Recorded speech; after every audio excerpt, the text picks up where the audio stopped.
For the most part, we're not seeing the buildings that fell down during Katrina. We're not seeing the stuff that you see in other places where, the devastation on the coast, obviously places like Grand Isle and Homa are massive, but for the city itself, it held up relatively well from what I can see. Biggest issue right now is that there's no water and no power.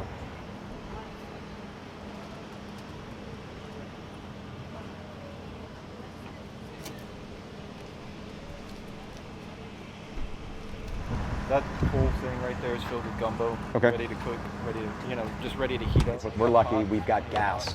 So today what's happening is we're literally taking food from all these different restaurants, over a dozen so far, and they keep calling and saying what we need. And so we're going to be distributing food throughout the city. That's kind of what you guys walked into.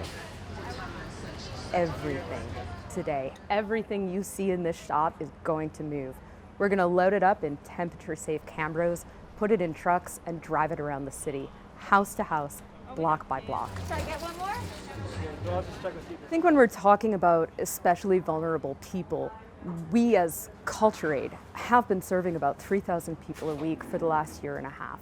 And we do that in the neighborhoods, getting to know our friends and neighbors, serving them with dignity, grace, hospitality, all the things we believe in. So we've built some really strong connections with community partners, community leaders, and now we're able to reach out to them and ask, what do you need? Which I think is something that's often missing in disaster response, is that ask, that trust. We are headed to New Orleans East to a woman named Christy who works with a large group of undocumented New Orleanians.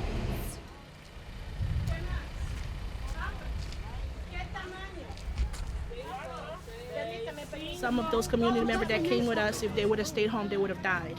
Their house is completely destroyed. The ceiling came in. They have small children. So we were there that first night, and we saw the storm pass. It was horrible. People scared. Sometimes this is a lot of folks' first hurricane that they ever have gone through, because a lot of our recently folks that arrived from Honduras in our community, and so they didn't know where to go, resources to go, money to go.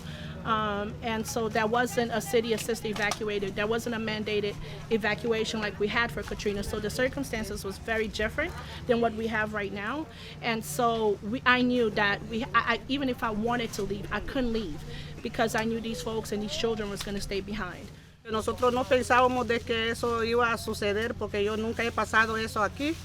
Entonces tengo 32 años de vivir aquí en este país, pero aquí en Nueva Orleans no, solo tengo 4 meses de estar aquí. Entonces cuando empezó eso yo me sentía mal, porque tenía mi familia, tenía mi mamá. Quedamos en casa, entonces Miss Christie fue a rescatar a nosotros para que nosotros podamos estar aquí con ella. Entonces gracias a Dios por ella.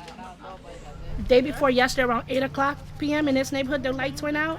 And when is it going to be back? We believe it's going to be in a couple of weeks. We are a community that usually we are the last one that they come and reconnect, and that's usually how it is in communities of color. And so we know we are not expecting it to come back.